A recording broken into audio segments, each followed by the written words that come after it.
PK는 그래도 이번 선거는 진짜 해볼 만하다는 네. 생각이 드는 게 일단 대통령이 전폭적인 자원 지원을 해주시는 것 같아요. 네.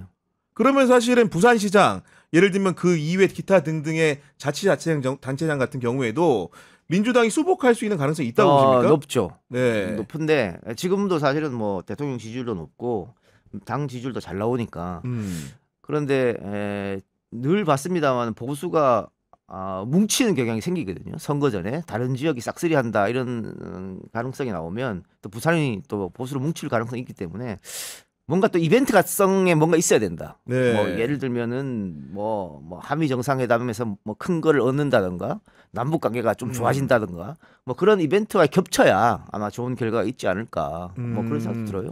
그리고 이제 부산시장 물망에는 민주당 후보 중에서는 전재수 장관 후보자가 많이 거론이 되긴 하던데 사실은 전재수라는 사람의 여러 가지 정치적인 그런 그 길 속에서는 이재명 대통령이 늘 함께했던 것은 아닌데 그 기용하는 거 보고 주변에 놀란 분들도 적지 않거든요. 어떤 면모에서 선택을 했을까요? 이재명 대통령이 늘 말하는 게 실용이잖아요. 네. 적과의 동침도 가능한 사람입니다. 그런데 뭐 같은 민주당인데 뭐 나랑 같이 안 했다고 안 쓴다 그럴 일 전혀 없어요. 네. 근데 이제 전재수 장관은 후보자죠 이제. 네.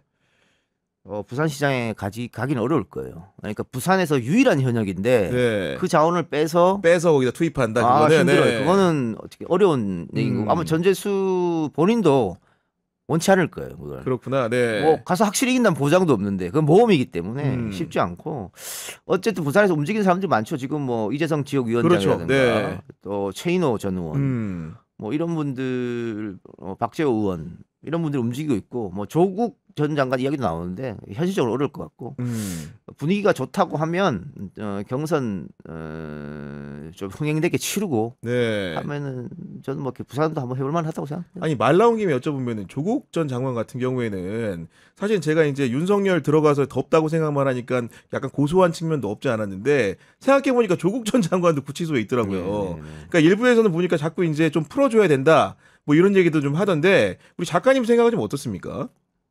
뭐 제가 풀어줄 능력이 없으니까 제 생각은 뭐 얘기할 필요 없을 것 같고 네. 대통령 고위권한이잖아요. 부담이 많이 될 거예요. 그러니까. 네. 네. 왜냐하면 지금 취임한 지 얼마 안 됐는데 언제 풀어주냐? 8월 15일 대통령 되고 2달 만에 그러니까요. 한다고? 네. 쉽지 않아요. 크리스마스 특사? 그것도 쉽지 않습니다.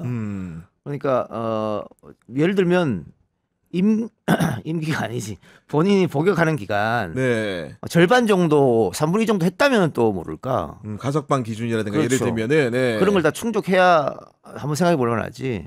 지금 대통령이 그렇게 하기는 좀 쉽지 않을 거라고 봐요. 그래서 현실적으로는 6월 지방선거에 뭐 사위원 맡아서 출마한다? 좀 어려울 것 같습니다. 현실적으로 출마 자체는 어려울 것 같아 보인다니 우리 작가님 생각이신 거고 그리고 이제 작가님 같은 경우에도 뭔가 영남 지역에서 민주당이 지방선거 선전을 하기 위해서는 뭐 국제적이든 남북 관계든 이벤트가 필요하다고 하셨는데 당장 앞에 닥친 제가 봤을 때 가장 큰 위기는 트럼프 정부가 워낙 공세적으로 관세 정책을 펴기 때문에 게다가 이제 안보까지 엮어가지고 그런 강력한 요구들을 하고 있기 때문에 이재명 대통령이 이걸 어떻게 슬기롭게 풀어갈 것인가 이것도 많이들 주안점을 두고 보고 있거든요. 저는 잘할 거라고 봐요. 네. 왜냐하면 트럼프 대통령이 저렇게 하는 게 정말로 관세를 관철시키기 위해서일까? 미국 내에서도 아니라는 얘기가 많이 있잖아요. 그러니까 뭔가 얻으려고 그런다. 그리고 방위비 문제도 진짜 그 돈을 얻으려고 하나? 그러니까 이제 여기서 협상가가 필요한 겁니다. 네. 근데 지금 당장 우리 정부에서 전작권 얘기 싹 나오지 않습니까? 맞아요. 네. 우리도 카드가 있는데? 그러니까 다행스러운 게 윤석열 정부에서는 미국과 일본에 뭐든 다 퍼주는. 그렇죠. 그러니까 만약 지금 계속 윤석열이었으면 정말 까마득한데 이재명이라는 사람이 있으니까 충분히 우리 카드를 활용해서 협상할 수 있다. 네. 그리고 윤석열 정부는 들어서자마자 중국과 척을 졌잖아요. 맞아요. 바보 같은 짓 아니에요? 네. 근데 이재명 정부 들어서서 어떤 시진핑과의 관계가 다시 좋아지고 그럼 우리는 이걸 카드로 미국도 활용할 수 있어. 얼마든지 활용할 수 있습니다. 그래서 그런 외교적 승부를 전 잘 띄워서 협상을 잘 마무리할 거라고 보고 그리고 오늘 이게 지금 토요일 방송이지만 저희는 금요일 날 하고 있지 않습니까? 네. 대통령이 아침에 출근 전에 오전 7시에 국무총리한테 트윗 날렸더라고요.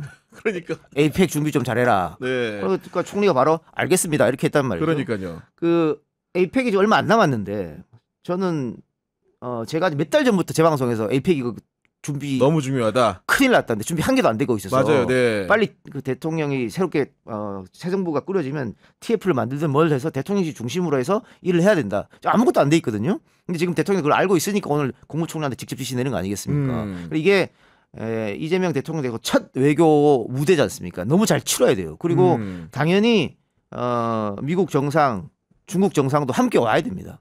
그걸 이뤄낸다면은 또 한 번 대한민국이 좀 앞서 나가는 도약할 수 있는 계기가 되겠죠. 그래서 네. 근데 문제는 근데 숙소가 없어요 거기.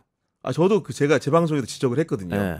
너무 비싸다 이미. 예. 기업들이 계약을 하려고 하는데 1박에 100만 원씩 부른다. 예. 삼성급 호텔이. 예. 이런 얘기가 파다하더라고요 지금 보니까. 외국 정상 모셔가지고 삼성급 호텔 재울 수 있습니까? 그러니까요. 네. 근데 별 얘기가 다 나오죠 지금. 그냥 서울에서 잠은 자고 네. 회의만 경주에서 한다.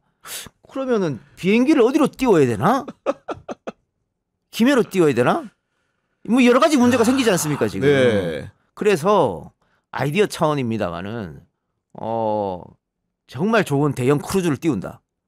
바다 가까이 인접해 있으니까. 바로 옆이 바다예요. 네. 그러면 이게 전 세계적으로 이벤트가 되잖아요. 그렇네요. 예. 뭐 이런 아이디어 좀 활용했으면 좋겠다.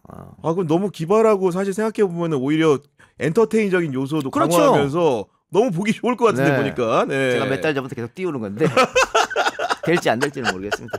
아니 근데 현실적으로 네.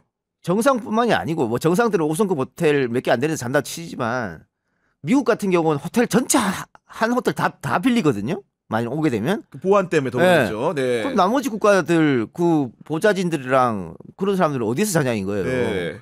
그 부산에서 왔다 갔다 할 수도 없고 아주 큰 문제거든요. 이거. 너무 좋은 방안인 것 같은데 꼭 이행을 해서 정부가 검토했으면 좋겠다는 생각이 좀 들고, 그리고 남북 관계 같은 경우에도 어떻게 보면은 그 단순 이벤트를 넘어가지고 되게 중요한 이슈인데 이재명 정부 들어가지고 벌써 이제 여러 확성기 방송도 금지하고 대북 전단도 못 날리게 설득하고 이런 과정을 거치면서 정말 그 평화 경제에 대한 의지를 대통령이 강력하게 드러내고 있는 것 같거든요. 그러니까 지금 북한에서는 뭐 더 이상 남조선이라고 부르지 않는다. 대한민국이라고 부른다고 하잖아요. 그걸 우리를 존중해서 하는 거 아니거든요. 더 이상 당신들하고 우리는 뭐 함께 갈 민족이 아니다. 이렇게 선거버린 거예요. 그런 와중에 무인기 날리고 도발하고 니들도 한번 우리한테 뭘 해줘.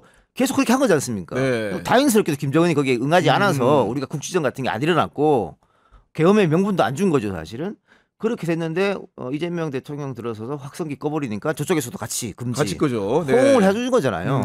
게다가 이번에는 또 북한 주민들 어쨌든 흘러 표를 해서 온 사람들 북한으로 가기를 원하니까 다 돌려보냈지 않습니까? 맞습니다. 네. 돌려보냈는데 어쨌든 그쪽에서도 대기하고 있었다는 거 아니에요. 맞아요. 그런 어느 정도 끊어졌던 선이 약간은 복원되는 게 아니냐. 그래서 저는 좀 희망을 갖고 통일부 장관이 이제 정동영 장관으로 임명됐는데 뭐 듣기로는 통일부 장관을 한번 했기 때문에 또 하기가 좀 부담됐다는 얘기가 있었어요. 그런데도 응낙한 거는 그 정동영 장관의 통일에 대한 생각, 그 다음에 남북 화해에 나의 협력에 대한 생각, 그리고 네. 개성공단을 자기가 만들었다는 자부심이 있단 말이에요. 맞아요. 네. 근데 개성공단도 끊겼잖아요. 그거 복원하고 싶은 생각이 꽤 클 거예요.